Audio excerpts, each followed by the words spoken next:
Hi friends, welcome to my channel. ಇವತ್ತಿನ ವಿಡಿಯೋದಲ್ಲಿ ದೇವಸ್ಥಾನದ ಶೈಲಿಯಲ್ಲಿ ಚಿತ್ರಾನ್ನ ಮಾಡೋ ತೋರಿಸ್ತಾಯಿದ್ದೀನಿ.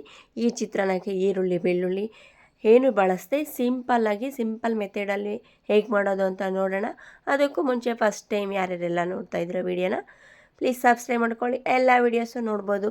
ಬನ್ನಿ ಹೇಗೆ ಮಾಡೋದು ಮತ್ತು ಏನೇನೆಲ್ಲ ಬೇಕು ಅಂತ ನೋಡೋಣ. ಮೊದಲಿಗೆ ನಾನಿಲ್ಲಿ ಒಂದು ಕಡಾಯಿಗೆ ಎಣ್ಣೆ ಸೇರಿಸ್ತಾ ಇದ್ದೀನಿ. 3 ಸ್ಪೂನ್ ಆಗೋಷ್ಟು. ಎಣ್ಣೆ ಕಾದ ನಂತರ ಸಾಸಿವೆ ಸೇರಿಸ್ಕೊತಾ ಇದ್ದೀನಿ.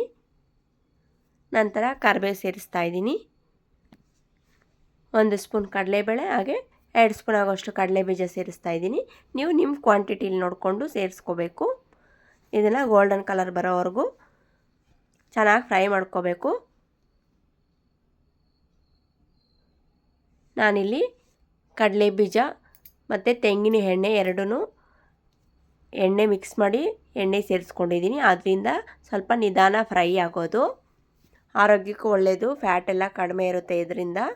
ನೀವು ಸಹ ಈ ಎಣ್ಣೆನ ಬಳಸ್ಕೊಳ್ಳಿ. ಆಗಿಲ್ಲ ಅಂದರೆ ನಾರ್ಮಲ್ ಯಾವ ಎಣ್ಣೆ ಬಳಸ್ತೀರೋ ಅದೇ ಎಣ್ಣೆನೇ ಬಳಸ್ಕೊಳ್ರಿ.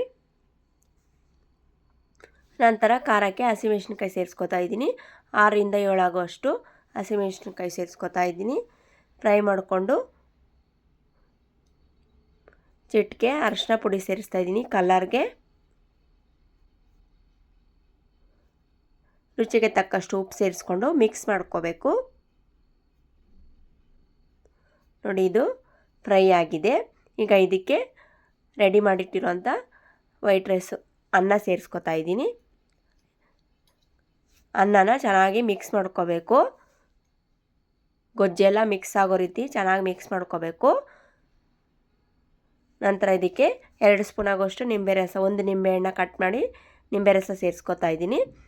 ಹಾಗೆ 1 ಕಪ್ ಆಗೋಷ್ಟು ತೆಂಗಿನಕಾಯಿ ತುರಿ ಸೇರಿಸ್ತಾ ಇದ್ದೀನಿ. ಇದಕ್ಕೆ ಯಾವುದೇ ಕಾರಣಕ್ಕೂ ಈರುಳ್ಳಿ ಬೆಳ್ಳುಳ್ಳಿ ಹಾಕಿರಲ್ವಲ್ಲ, ಅದರಿಂದ ನಾವು ದೇವರ ನೈವೇದ್ಯಕ್ಕೆ ಹಾಗೆ ಪ್ರಸಾದಕ್ಕೆ ಮಾಡ್ಕೋಬೋದು. ದೇವಸ್ಥಾನಕ್ಕೂ ಸಹ ಮಾಡ್ಕೊಂಡು ಹೋಗ್ಬೋದು. ಇನ್ಸ್ಟೆಂಟಾಗಿ ಬೇಕು ಅಂದಾಗ ಈ ರೀತಿ ಚಿತ್ರಾನ್ನ ಬೇಗನೆ ಮಾಡ್ಕೋಬೋದು. ಬ್ರೇಕ್ಫಾಸ್ಟ್ಗೆಲ್ಲ ಯೂಸ್ ಆಗುತ್ತೆ. ನಂತರ ಕೊತ್ತಂಬರಿ ಸೊಪ್ಪು ಸೇರಿಸ್ಕೊಂಡು ಮಿಕ್ಸ್ ಮಾಡ್ಕೊತಾ ಇದ್ದೀನಿ. ತುಂಬ ಚೆನ್ನಾಗಿರುತ್ತೆ ಈ ಚಿತ್ರಾನ್ನ. ಒಂದ್ಸರಿ ಟ್ರೈ ಮಾಡಿದ್ರೆ ಅಂದರೆ ಮತ್ತೆ ಮತ್ತೆ ಮಾಡ್ಕೊತಿರ್ತೀರ, ಅಷ್ಟು ರುಚಿಯಾಗಿರುತ್ತೆ. ಕಡಿಮೆ ಇಂಗ್ರೀಡಿಯೆಂಟ್ಸಲ್ಲಿ ಬೇಗನೆ ಮಾಡ್ಕೋಬೋದು. ನೀವು ಸಹ ಟ್ರೈ ಮಾಡಿ. ಚಟ್ನಿ ಜೊತೆ ಸರ್ವ್ ಮಾಡಿದ್ದೀನಿ, ತುಂಬ ಚೆನ್ನಾಗಿರುತ್ತೆ. ಹಾಗೆ ನೀವು ಹೇಗೆ ಮಾಡಿದ್ದೀರಾ ಅಂತ ಕಾಮೆಂಟ್ ಮಾಡಿ. ಹಾಗೆ ನನ್ನ ಚಾನಲ್ ಮಿಸ್ ಮಾಡಿದ್ರೆ ಸಬ್ಸ್ಕ್ರೈಬ್ ಮಾಡ್ಕೊಳ್ಳಿ. Thank you for watching. Bye.